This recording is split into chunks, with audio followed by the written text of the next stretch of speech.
지원이 뭔가 것 같다. 세훈이는 거다라는 생각이 들었어요. 오빠가 어떻게 알았냐고. 그냥 내 직관으로 그냥 느껴졌다, 그렇게 말을 했었던 기억이 나.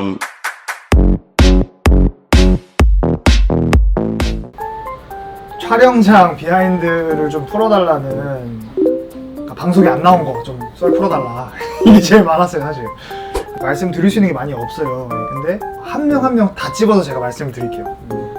일단은 현중이 몸이 좋잖아요. 그래서 뭐 현중이는 트레이너거나 이제 모델일 것 같다는 생각이 들었어요. 그때는 이제 직업이나 이런 걸 몰랐으니까. 근데 이제 친해지면서 뭐 운동하는 거 알게 됐고, 동갑인 것도 나중에 알게 됐고, 운동을 하는 장소가 제가 아는 헬스장인 거예요. 이스이즈 피트니스라는. 제 지인들도 거의 많이 다니거든요. 되게 지인이 많이 겹쳤어요. 그 다음에 지아는 같은 학교였어요. 저랑 같은 시기에 같은 수업을 들었더라고요. 나중에 이제 얘기를 해보니까 지아는 이제 무용과였고 저는 전자공학과였고, 이러니까 뭐 겹칠 만한 그런 게 없었는데, 지아도 계절학기에 중국어를 들었고 저도 같은 시기 같은 반 같은 교수님 계절학기를 들었더라고요. 그래서 같은 수업 들었었다는 거를 이제 알게 됐고, 그 다음에 지연이는 제가 딱 지연이 딱 보면서 느꼈던 거는 지연이 뭔가 이과생일 것 같다. 지연이는 관현악 그런 음악을 하거나 아니면은 진짜 무슨 생물학이나 그런 이과생일 것 같다는. 그래서 제가 지연이한테 그 말 했어요. 근데 그거 충격 먹고 나중에 오빠가 어떻게 알았냐고, 나 이과생일 것 같다는 거 어떻게 알았냐고, 막 아무도 그 생각을 못 했는데 오빠가 어떻게 알았냐고 이렇게 물어보는 거여서 그냥 내 직관으로 그냥 느껴졌다, 그렇게 말을 했었던 기억이 나고. 세훈이는 저는 딱 세훈이 딱 처음 보는 순간 무조건 나이가 제일 많거나 아니면 나이가 제일 어릴 거다라는 생각이 들었어요.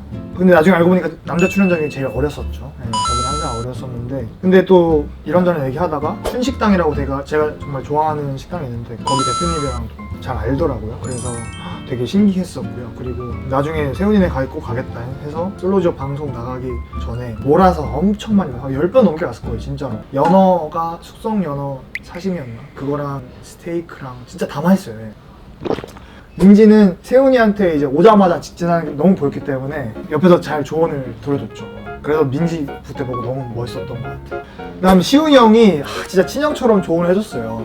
그 형이 뭘 말해줬냐면, 너무 가만히 있으면 방송에 안 나온다. 제가 막 흔들어 막 이런 거 얘기했잖아요.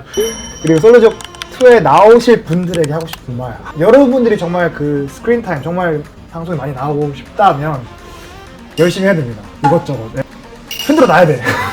그렇게 하면 방송에 안 나온다. 그래서 뭐라도 해야 된다. 이렇게 말을 해줬던 것 같고, 진심 어린 조언이어서 너무 고맙고 아직도 생각이 나요.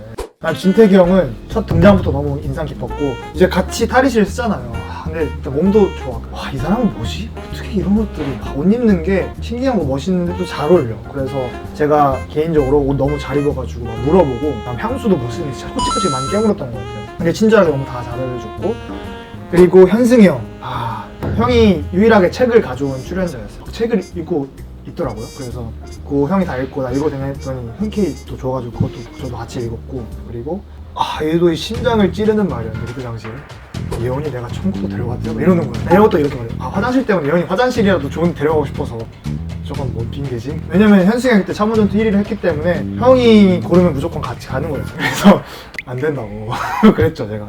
나중에 방송 보고 그게 왜라는지 알았어요. 그러니까 현승이 형이 이제 내기로 늦게 나와서 모든 여성 출연자들이랑 1대1로 면담하고 대화하는 그런 시간이 있었는데, 예원이가 현승이 형한테 막 이렇게 웃음하고 막 이렇게 해가지고 그다음에 이제 예원이는 이제 청국도에서 이제 방송에 안 나온 건데, 제가 아까 편지를 적어놨죠. 제가 많이 어필하고 표현을 많이 한 부분들이 있었어요. 간단히 쪽지를 남긴 게 있었거든요. 그만 돌아오겠다 이런 식으로. 그거 보더니 이제 다른 여자들한테도 다 이렇게 끼부리냐고. 나는 그냥 원래 평상시대로 했는데, 이제 예원이는 그걸 보고 이제 끼부리는 것 같다고, 다른 여자한테 하지 말라고 막 이랬던 것 같고. 그다음에 소연 누나도 이제 운동 되게 좋아하고, 그래서 저도 아침에 운동하고 있으면 마이크 다 꺼져 있거든요. 근데 이제 이런저런 누나도 속마음을 많이 얘기하고, 저도 그걸 들으면서 저도 제 얘기 많이 하고, 이제 그 구체적으로는 이제 말씀을 못 드리지만 이제 그런 속마음을 얘기를 많이 했었어요, 소연 누나랑 아침에. 수빈이는 같이 이제 요트를 타고 이런저런 얘기도 많이 했고, 음식 뭐 좋아하는지, 어떤 마음으로 왔는지, 어떻게 보면 수빈이도 늦게 먹이러 온 거니까, 그래서 잘 적응할 수 있는지 이런 편한 질문들 많이 했던 것 같아요. 그래서 제가 11명 다 골라서 말씀을 드려봤는데, 사실 말 못하는 것도 많은데 진짜 많은 얘기를 했던 것 같고, 일단 이 정도 비하인드를 말씀드리겠습니다. 하나, 하나, 둘, 셋. 네, 안녕하세요, 여러분. 김준식입니다. 요리 컨텐츠를 하게 됐는데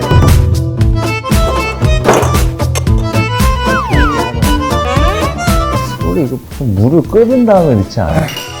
원래? 그런데 너무 길어봐. 원래 너 스타일대로 가면 내가 봤을 때 인생극장 아니면 극한 직업이라는 프로그램 아나? 내가 봤을 때 그 세 개 중에 하나가 될 수 있어.